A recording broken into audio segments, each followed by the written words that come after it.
Secretly recorded from deep inside the bowels of a decommissioned missile silo, we bring you the man, one single man who wants to bring light to the darkness and dark to the lightness. Although he's not always right, he is always certain. So now, with security protocols in place, the protesters have been forced back behind the barricades and the blast doors are now sealed. Without further delay, let me introduce you to the host of Hutcast, Mr. Tim Huttner. Thank you, Sergeant-at-Arms. You can now take your post. The views and opinions expressed in this program are solely those of the individual and participants. These views and opinions expressed do not represent those of the host or the show. The opinions in this broadcast are not to replace your legal, medical, or spiritual professionals. Welcome to the bunker, where the truth is insanitized and no one's pulling our strings. Today, we're tearing the shiny label off this so-called hands-off theory. Spoiler alert, it's not about freedom, it's about evasion. So stand by, we'll be right back. The current healthcare system is not meeting the needs of real people. People are demanding better care, better options, and want results. So Gareth Care has launched and is advocating for those in the U.S. and internationally, as people are realizing the controlled system has not been there for them. If you want your own independent advocate that is not controlled by big corporations, call or text and enroll today to get your advocate for your needs, serving all ages. For any healthcare needs you might have, you matter. Here's how you get started. www.garethcare.com. That is GRAITHCARE.com. Call Gareth Care Direct at 469-864-7149. Call or text the questions to Healthcare Sucks and get an advocate with Gareth Care. 469-864-7149. Mention Hutcast and you will get an additional 10% discount on your first advocacy bundle. The staff at Gareth Care will take care of you. Remember, mention Hutcast and get that extra 10% off your first bundle of time. And this is all brought to you from Gareth Care. Welcome back, everybody. It is 6/4/2025. I've had some time away. I've seen some country. Talked to some people. People talk to people. Spread out my Hutcast wings. And of course, if I do that, I'm going all over the country and I'm dropping my stickers wherever I've been. Kind of a thing for me. So if you've been in a bathroom, restroom, a whatever, you'll see my propaganda firmly planted somewhere within vision's sight. Yeah, I do that. Kind of gets out there. Kind of did some fun stuff like last year with that, and it kind of turned out, so hey, we're doing it again. All right. You heard of my intro. Couldn't help but hear my intro. This shiny new label. How do you like that? The shiny new label thing. I mean, that was kind of a cutesy thing, as Deputy Director would say of the FBI. Cutesy. And it's a kind of a shame we miss him on the radio front, but we're going to enjoy him in the FBI. Dan Bongino has accepted his position. He is now firmly rooted within the swamp area. I say good for him. Let's get back to the show here. What is a hands-off theory? Now, you might think it's a spirit about freedom. You might think it's, hey, don't touch my stuff. You might think, go out and do some research on it. Kind of important that you know this. Again, the left has tried some pretty sneaky underhand stuff, but this one's kind of a good timing for them. Seeing how POTUS 47 has made it happen. I wake up every day thinking, going, yeah, we're doing this.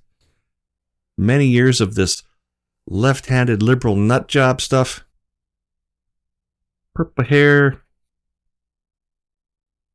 green teeth, piercings in every orifice they can make, peeing in the wrong bathroom, not having a God to pray to. Everything's about chaos. Not anymore. Again, thanks to POTUS 47, things are being shut off. DEI won't go away. I have been waiting for this for a long time. I hope you have too, because if you have, then I'm kind of preaching to the choir. If you haven't, when you're listening to this show, tell me what good it did you.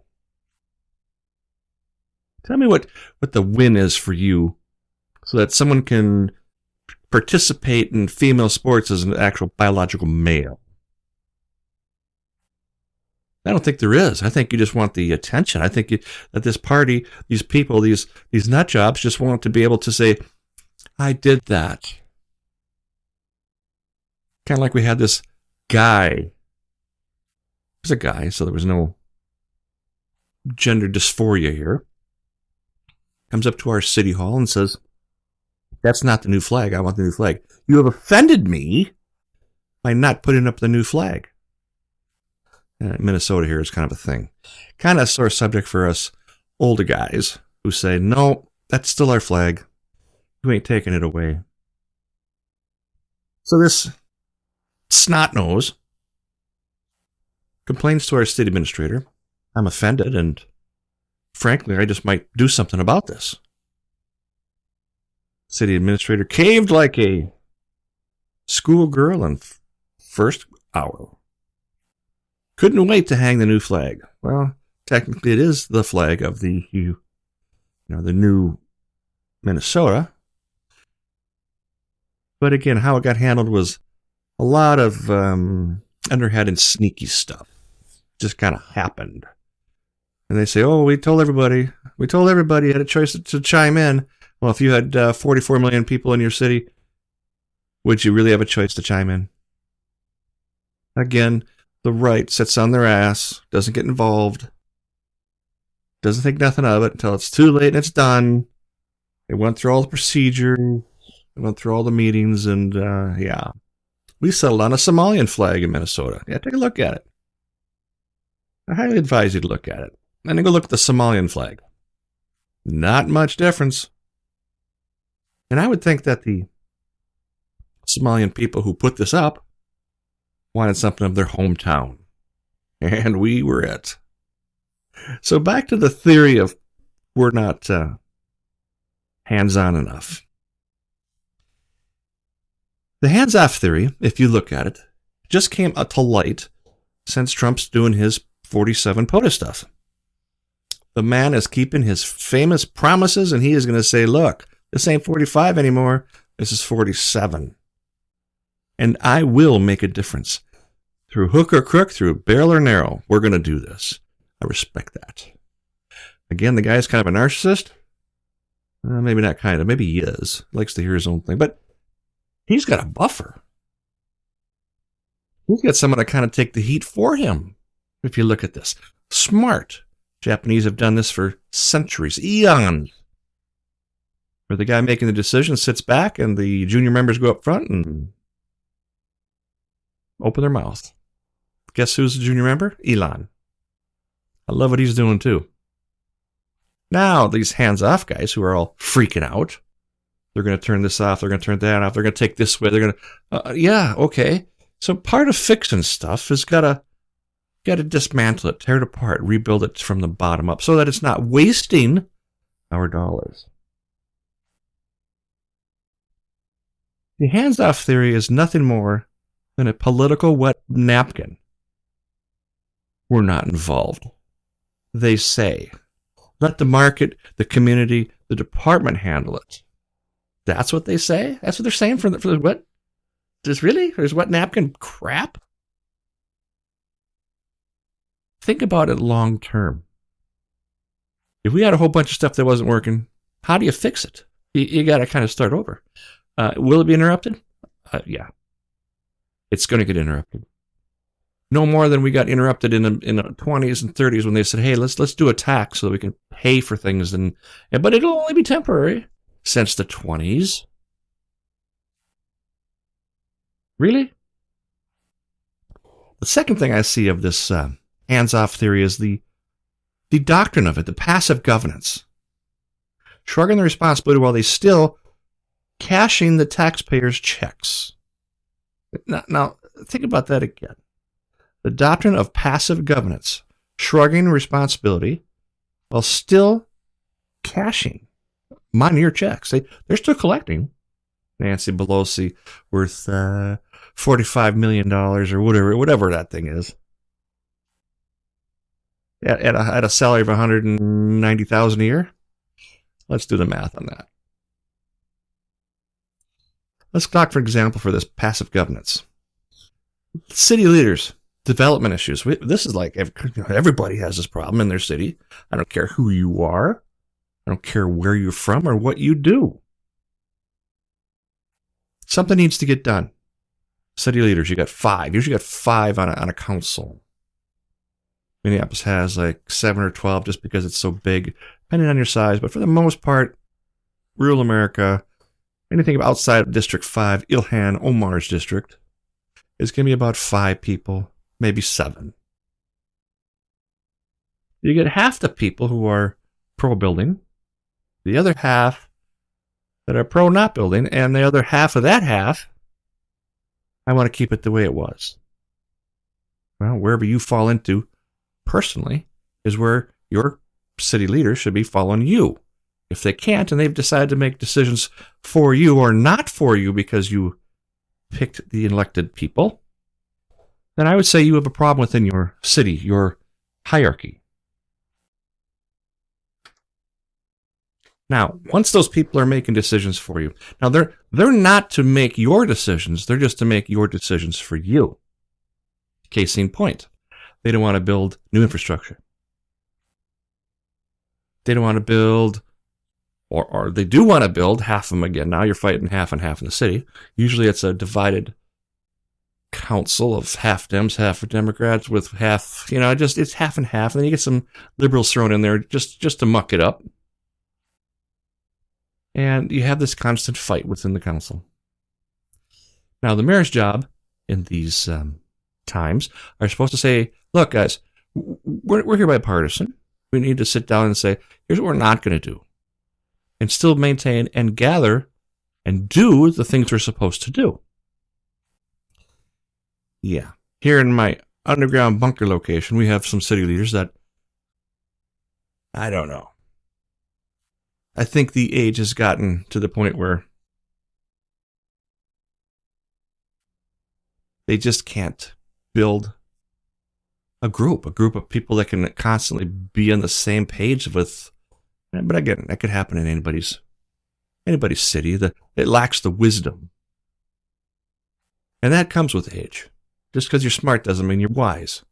And we have a whole lot of not wisdom on one of our councils. For instance, we also put out a correct version of the way to put UTVs in our city. Most cities have them. Most cities across the country don't even care about them. They're just there. Now, for your instance, a UTV is a almost $35,000 to $40,000 piece of equipment. It rivals the price of most cars. It has signals. It has insurance. It is licensed by the state in which you're in. In here, it's in Minnesota. So now I pay a tax for a license on a UTV that is in our city, and our city has decided to not let the citizens drive theirs around. Think about that. Think about that freedom. Think about that political wet napkin I was talking about. Let the market, let the community, let the department handle it. Passive conveyance governance. They shrugged their responsibility while thinking that they knew what was best. Now, for that, I'll give them the fact that they did run, they did win, they are in that position for that, but they are injecting their opinions and their beliefs in the beliefs of who's they're supposed to be injecting. They've replaced ours with theirs. This is what hands-off theory should be. Don't inject your theory from mine. Now, back to the political thing and things, the big stuff. City leaders dodging development issues is kind of a thing that they've been doing for a long time because no one wants to write the check. Now, unless you've sat in the chair, and I have, you don't understand the pressures involved on both sides of this conversation. Now, it's not like you're dodging. It's just like, do you want to deal with it, or do you want the next group to deal with it?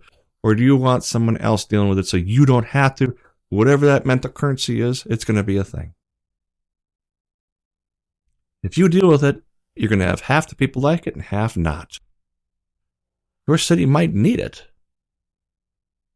Doesn't matter. So, shrugging the shoulder as an example of the dodging development issues, it's a city official is going to say, well, I'm claiming that this is going to be a county thing. It ain't going to be a city thing. County gets involved. You never want the county involved. Not in our county. County gets involved and says, hey, really? We don't really know if we need that kind of development. Maybe you need a school. School board's involved now. School says, let the curriculum decide itself. Well, that's a hope and wait and see. Anybody who goes into a conversation with a group of people without having some kind of a roadmap, a format, is asking for trouble. Because you could want to go in talking about this development thing, whatever it is, new school, old school, new roads, new whatever it is, and leave talking about Taco Bell and what we're going to have on our beef and bean burrito. Way left side. We gone. Too late. You can't unwind that clock. You can't get those people back in there and have this conversation about that again. Well, you've sufficed the state mandate charter or the laws that said we had a meeting, we had an open meeting, and we happen to like cream sauce on our taco now. Well, we still have the meeting. Now you can put anything you want in that blank. Now, if you followed me on that, you went in there to want to talk about development of a piece. And if you did what the school district would say, let school district just go where it goes, and we'll just deal with it then. And by the time you're out, you're talking about sauce on your taco. They go back to state and say, oh, yeah, well, we had this conversation. We had the closed open meeting. We had the laws in place, and we talked about beef and bean burritos. But now we're going to put our road in that we want. That's the importance of staying on topic when you're in one of these sessions. So the school board says, let the curriculum decide itself, which is baloney.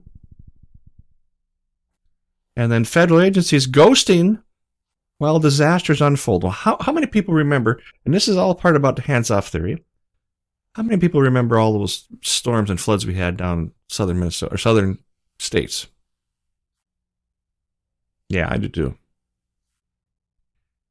And who comes into the rescue? The Trump group. Who left it hanging in the wind? Sleepy Joe and the crazy girl.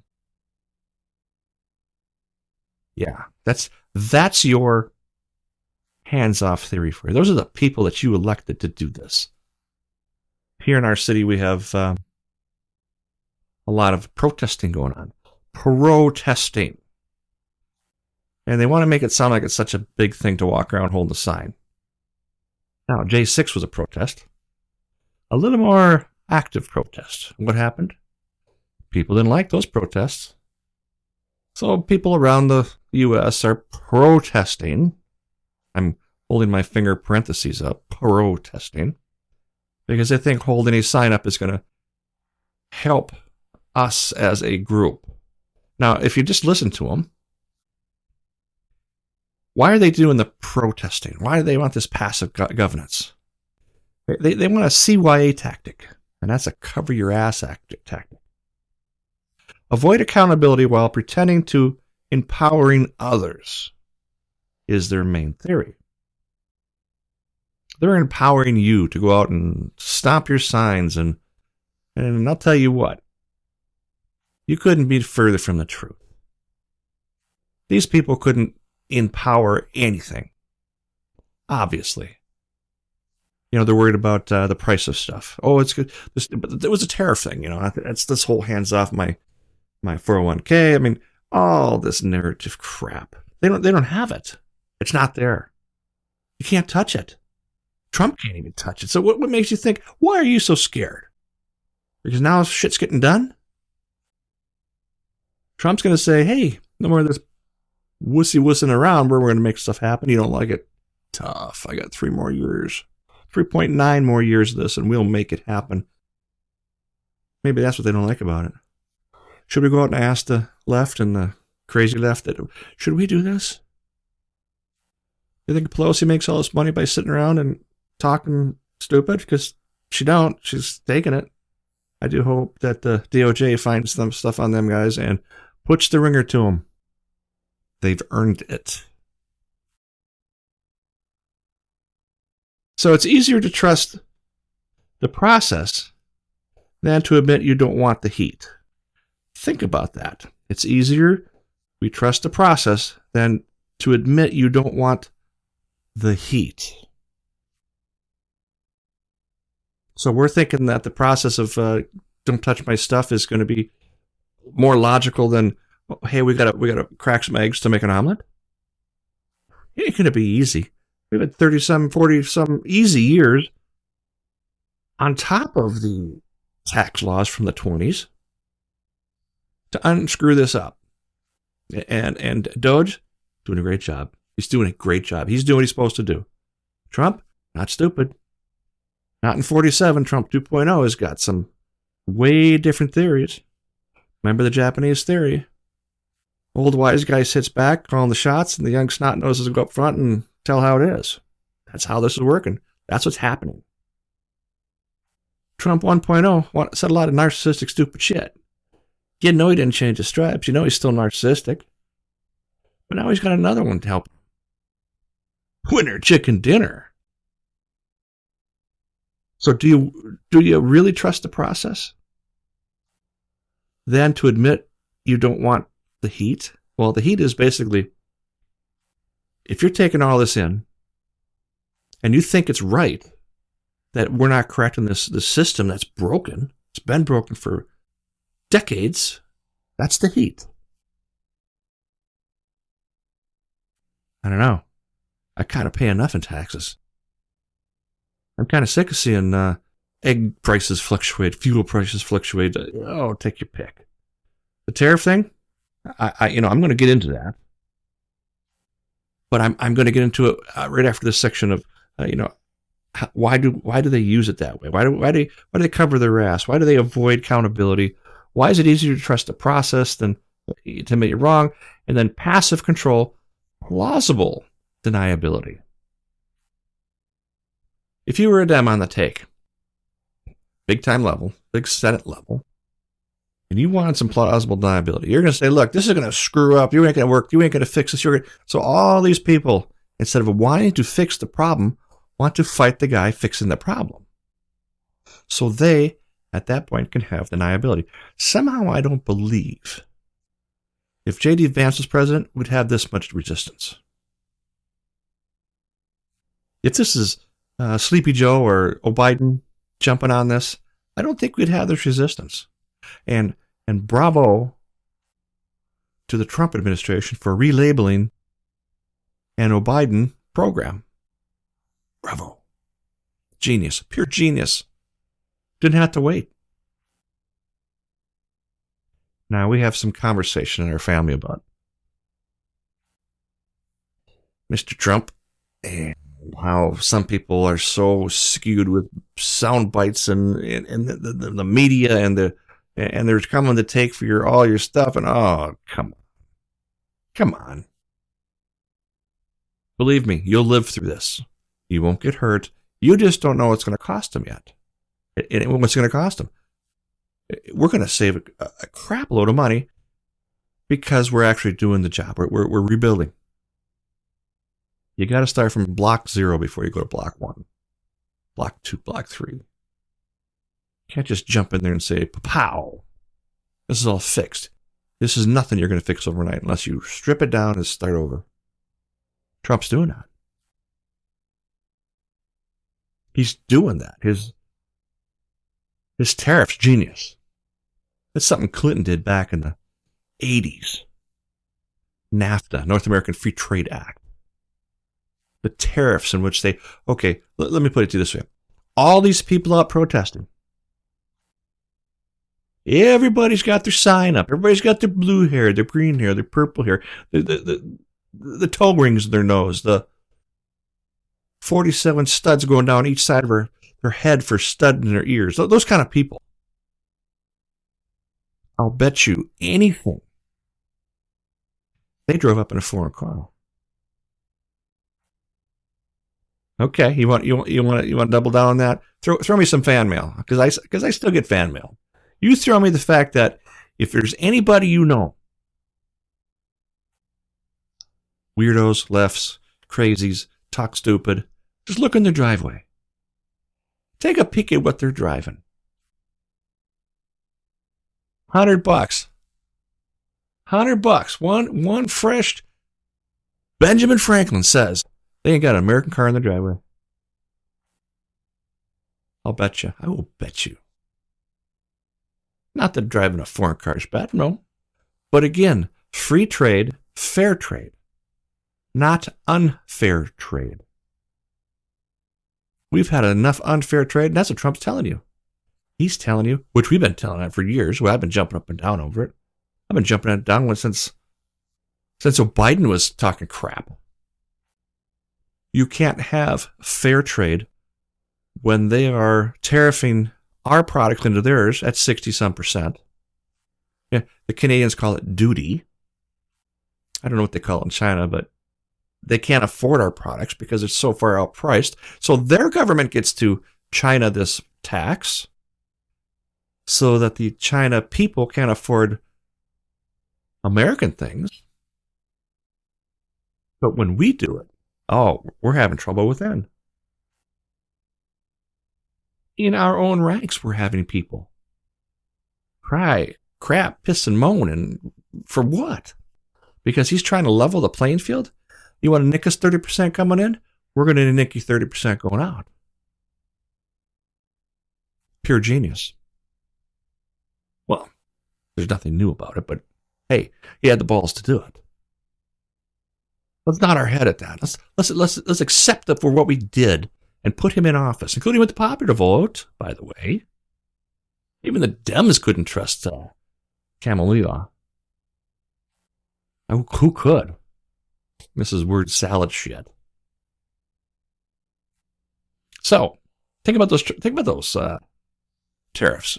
What are they? What's the worst thing that could happen? A, you can buy American, take that foreign car that's going to be worn out pretty soon, and find a hole and bury it in it. Go buy an American product. Or if you do have 7 cars, at least make a couple of them freaking American cars. Your Hyundais, your Hondas, again, fine cars. And if you think that's your choice of freedom, go ahead. You know what the number 1 selling car in China is? I'll give you a little drum roll. It ain't what you think it is. You'd think they'd have some kind of a Hyundai, whatever it is. The number 1 selling car in China is a Buick. Yeah, put that in your pipe and smoke it. Little quote from Beretta. Buick. They don't like their cars. They don't even want to be caught dead in their cars. So they do Buick. The people that can't afford it do Buick. Ever thought of that? Now, we take a China car in here, a Kia, $10,000. Let's say it's $10,000. Now we got a Buick going their way, and it's going to be $30,000. 28, $30,000. So now we got a 2.7 to 1 ratio of their outgoing versus our ingoing. That's pretty good. But if you want that car, you have to pay the number, China. And you ain't going to hugely spike it on the way in, communist regime, for how much it cost. So your people can't afford it. Now how is it their people can't afford it on a tariff? And when we talk tariffs, or 47 POTUS talks tariffs, and it's going to cost us. How come they're not jumping up and down and protesting in the streets? Again, protest with my fingers up. Because it's crap. It's just crap. So what does it really do? The left is trying to kill the initiative.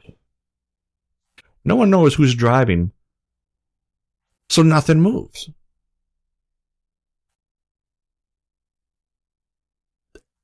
Who started this initiative? Who started this hands off? Who put their name on this little title?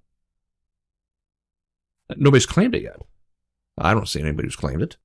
I kind of stay pretty current.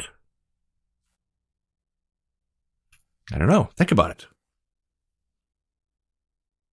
It also breeds chaos. No decisions, no directions, no results. Kind of fits with the last one, doesn't it? It kills the initiative. And who's making decisions? Who's steering this bus? Who's empowering? Who's shifting the blame from school district to what? And then you have, again, plausible deniability based upon why they use it. You see how the show is kind of coming together in kind of a cross your fingers, the knuckles all fit together type of thing? It had to be talked about because I've been sitting and watching this. I've again been busy, haven't had time to do many shows, but I kind of had to stop what I was doing and say, oh, this has got to happen. Because I don't think people are paying attention. I think if you're listening to my show, you're ones that do pay attention. I think the people across the country, the globe, the wherever you're listening to, what language you're listening to it in, you're listening. How it equates to you, I don't know. Remember, I'm not always certain, but I am always certain. Again, I did not write that. I'm not always right, but I am always certain. Yeah, it's kind of humility for me. It's still true. Makes sense. Okay, real world examples of tailor your city or audience. I did add the fumbles to make growth, commercial growth. Council claims that it's not our lane. Meanwhile, buildings rot. Their redevelopments don't happen. In this case, their 401ks are still active. They're still making money. Yeah, the market jumps around a little bit. Of course, it's going to jump around a little bit. It better. It means that the market's a viable, living thing. So it jumps up and down. Big deal. Your GDP's still on task. And then some. I do hope Trump turns the oil back on in our country. That would be a huge win for us. But I don't know. I think he's kind of holding out there, the fox in the hen house type of deal. He's going to use up everybody else's juice first, then we'll use our last and sell it back to him at stupid numbers. Again, the art of the deal, people. The art of the deal. Paying attention to how stuff works. Kind of a win that way. Okay, community begs for road repair. Again, more of the real world examples. Tailor your city or your audience.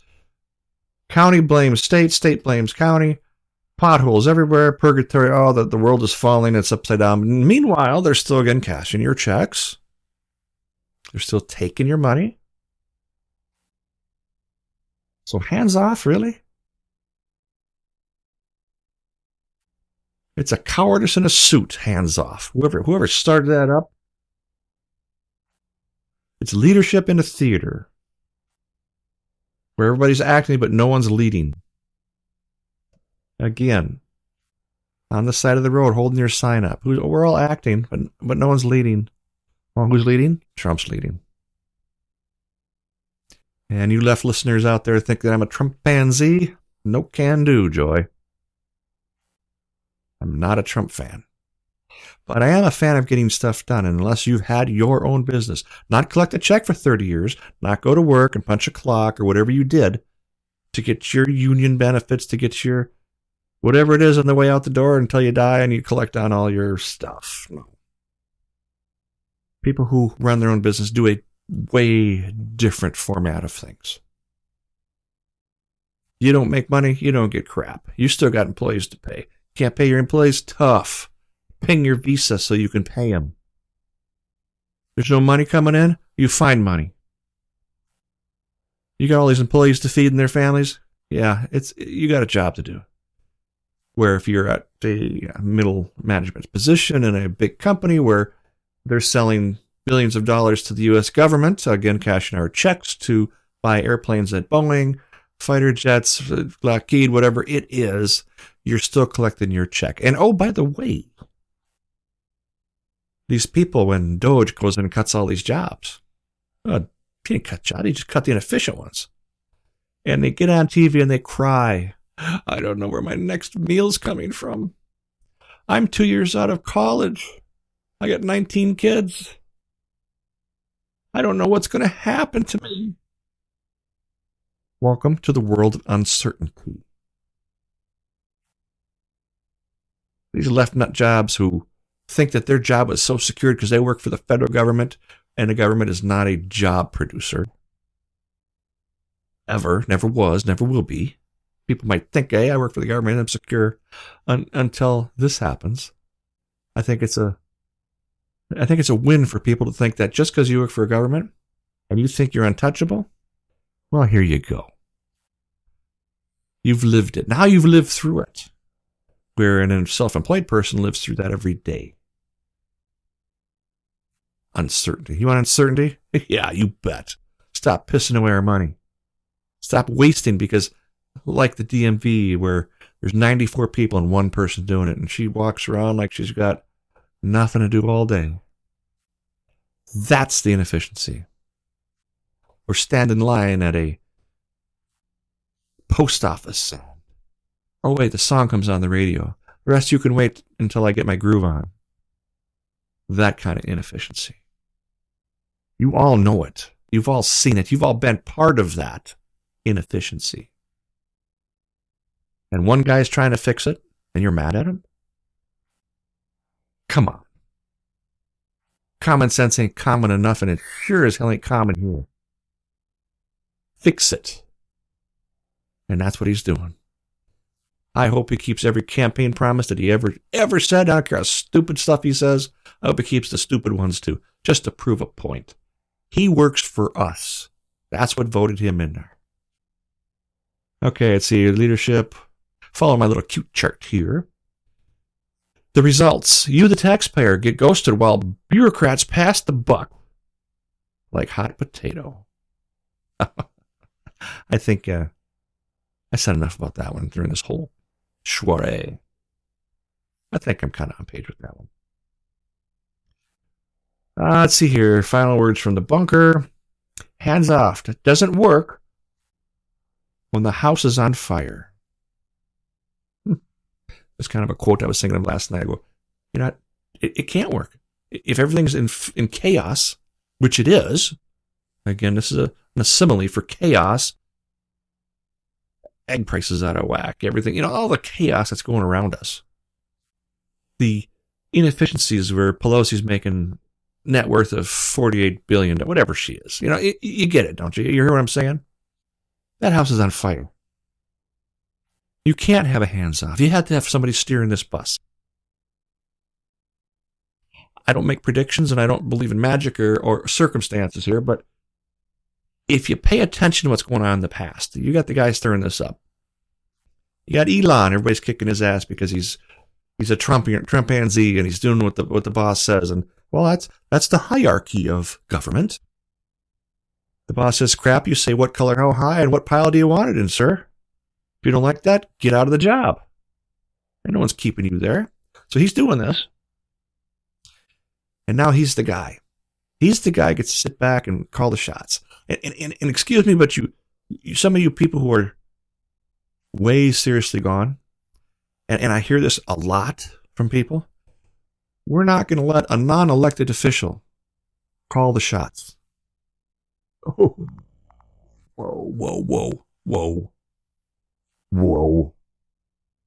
So we're going to let an elected official who's corrupt as the day is long versus a non-elected official sanctioned by the president, the president of the United States, do his job where he has nothing to lose or nothing to gain. He's a billionaire. He don't need that money. He can give two craps less about it, but he can have the mental currency of being a fixer, a mental fixer, a government fixer. and he fixes it. And he can live the rest of his life with his kids and everybody else who lives in this country and being that fixer when she was. My dad did this. My grandpa did this. My whatever that hierarchy is going to be, that chain of family. Who can say that happened on our watch? I would say he would be the fireman while this house is on fire. Think about that. Okay, let's see. Here's the next one is leadership isn't watching from the sideline. It's grabbing the damn house. It's grabbing the house. It's by hook or crook, these people are going to grab this while they can because they're desperate. A long time ago on a show, I said, look, you watch when these Dems get out of control. And we're pretty much at that point. You can see by the fear and the panic in their eyes. They're out of control. AOC's got half as stupid as she was, which is 3 times stupid than anybody else. But, think about the total. They're scared. They're figuring whatever they can do to try and keep themselves, out of prison because of the stuff they've done. And guess who's going to do it? The people they tried to put in prison many times before. Yeah. The Dems constantly poking a bear. They did not expect this. Trump's back in 47. Oh shit. We've been beating this guy's ass since he was in 45. Beat his ass through 46, and now he's at 47. This world is round, people. This world is round, and he's going to get his, and they are going to get theirs. And I hope he does, because he has earned that right on these witch hunts. They could have left his ass alone. Go away, Trump. Nah, they had to kind of throw him in jail. Put him through the court system. File papers. Constant. You don't think there's some payback coming? What would you do? Bygones be bygones and go to church and pray it off? Go ahead. Ain't that dude. He's that guy who will go after them again, as he should. So my win is go ahead. Knock yourself out. Payback's a bitch. So they're grabbing the house, they're freaking out. Here's a good one. Stay awake, stay loud, and if they won't lead, we will. Stay awake, stay loud, and if they won't lead, we will. I kind of got to pick on the Republicans a bit on this one because for many years, they'd sit back and I don't got time for politics. I don't have this. I don't care. I just don't. They never engaged it. They never engaged until now, until they realized that they were so far out of control. Guys peeing in girls' bathrooms, showering with 14-year-old girls and your 15-year-old guy kid. Really? 6'2" male, peak performance, competing against women's swimming.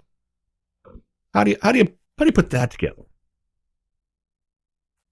Did you see the one about the fencing gal?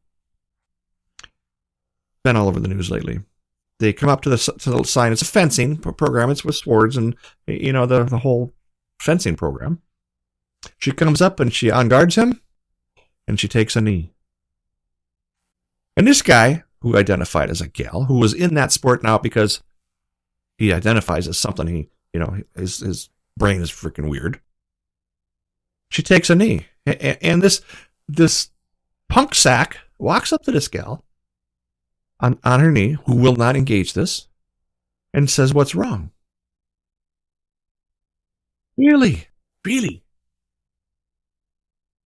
This dumb kid was dumbfounded. Now, you look at the two together. He has a 1.5 foot advantage. His arms are longer. His arms are bigger. He has more power, more strength. Would you engage that? I say bravo to the girl who took the knee. Absolutely bravo. Fantastic. Trump had to see that one. Now, all these courts fighting this, these Minnesota, these Ellis and all these puke sacks. Oh, we're going to fight this. We're going to fight Trump. We're going to start another. Do you really think he gives a snot nose about what kind of file you're going to file on him when he's the president? He can pardon himself. You don't care. Of course, not like Sleepy Joe where you can pre-pardon everybody just in case Trump goes after him, which he did, and he will. You don't pre-pardon. You don't precog that type of stuff. What's wrong with these stupid people? Hey, just in case, I'm gonna precog pardon everybody. Go pardon everybody. Nope, don't happen that way. I said that in 3 shows ago. Never gonna happen. Yeah. So how do you think the world's going around, everybody? You guys overseas, you're not gonna see this, but we're seeing it here. Stay awake, stay loud, and if they don't lead, we will. Keep that in your mind. Republicans, don't do this to us again. Don't be that guy who says, "Oh, I'm not going to engage this. I think politics are a waste of time." It ain't. And this is what it's gotten to because we haven't engaged. And again, am I a Republican? I lean more towards the right than left, but I think both sides have a lot of good ideas. You just got to get over this party thing and get back to work because they work for us. You put that D away, you put that R away. How's that for a day? You can always reach us on our website at Huttcast. Facebook.com is probably the easiest way because a lot of my information goes out that way. It's an easy format. You guys can send stuff through the chat messenger. It's a lot easier for me to do that than to sit behind a desk all day and monitor my website. So reach out, say some words. I'll publish this today. I'm a little behind. Let's say it's 5:18 Central Time. I'll launch this as soon as I get it made up. Again, people, stay awake, stay loud. If they don't lead, we will. Let's lead. Let's be the leaders. Tell your neighbors, your cohorts, your lefties, your righties, calm down. You'll see this tariff thing will work. It has to work. There is no company let me say it this way. There's no country that is going to destroy their GDP because we're not going to change back a fair and mutual trade. And again, if you're out and about and you see all these blue hairs walking around with nails in their ears and face and carrying signs, look at the driveway. Look at the driveway. Look at the car they drove up in. Remember, I got a bet on this with you guys. $100 says they pulled up in a foreign car. And don't give me this crap about, it's made in Tennessee. Nope, it's assembled in Tennessee. It's made in China, or it's made in Japan, or it's made wherever. And why do they do that? To beat the tariff. Got a hand of those Japanese. They're sneaky. They're sneaky and they're smart. So for Huttcast, happy Easter's coming up here. I'm kind of looking forward to that with my new baby gals. Hop around with a bunny. Hope you have a same and fantastic Easter. Yeah, it's going to be a fun Easter this year. We got little kids around, and this is why we do this. This is why we engage this, isn't it? This is for our next generation. It's not for us. It's for these next kids to say, look, we're going to leave this world better than when we got it. Well, I can't say that recently. It's not better. Unless we fix it. Unless we stay loud. Stay engaged, and we lead. Huttcast. 45 minutes and 15 seconds into this, signing off. Be well. Pay attention. I appreciate every one of you. Till next time.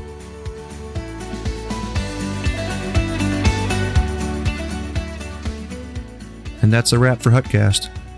Huttcast is, again, a pragmatic approach to seeing things how some people see them. If you like our show, give us a thumbs up on the Facebook site. Again, for Huttcast, thank you again. Have a wonderful evening.